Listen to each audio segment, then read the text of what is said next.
ఇప్పుడే country delight యాప్ని download చేసుకోండి. Download the country delight app now.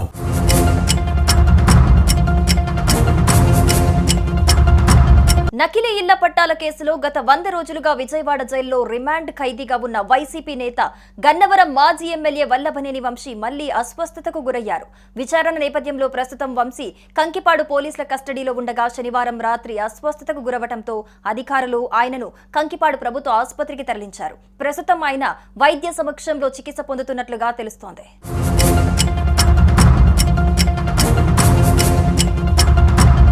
మాజీ ఎమ్మెల్యే వల్లభనేని వంశీ నకిలీ ఇళ్ల పట్టాల కేసులో గత 100 రోజులుగా ఆయన రిమాండ్ ఖైదీగా విజయవాడ జైల్లో ఉన్నారు. అయితే ఈ కేసు విచారణలో భాగంగా అధికారులు శుక్రవారం కంకిపాడు పోలీస్ స్టేషన్లో విచారించారు. అయితే శనివారం కూడా మరింత లోతుగా విచారించాల్సి ఉండటంతోనే రాత్రి ఆయనను పోలీస్ స్టేషన్లోనే ఉంచారు. ఇక ఉన్నట్టుండి అస్వస్థతకు గురవడంతో ఆసుపత్రికి తరలించి చికిత్స అందిస్తారు.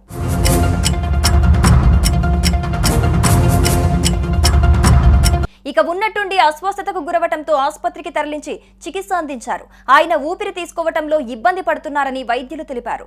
వంశీ హెల్త్ కండిషన్ పై కుటుంబ సభ్యులు, వైసీపీ శ్రేణులు ఆందోళన చెందుతున్నారు. ప్రస్తుతం ఆయన ఆరోగ్య పరిస్థితి మెరుగ్గానే ఉన్నట్లుగా సమాచారం అందుతోంది.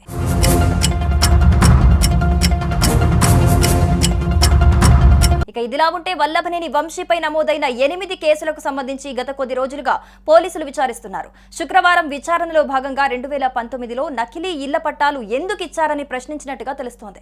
ఆయన గత కొద్ది రోజుల నుండి అనారోగ్యంగానే కనిపిస్తున్నారు. తీవ్రమైన దగ్గు సమస్యతో బాధపడుతున్నట్టుగా తెలుస్తోంది.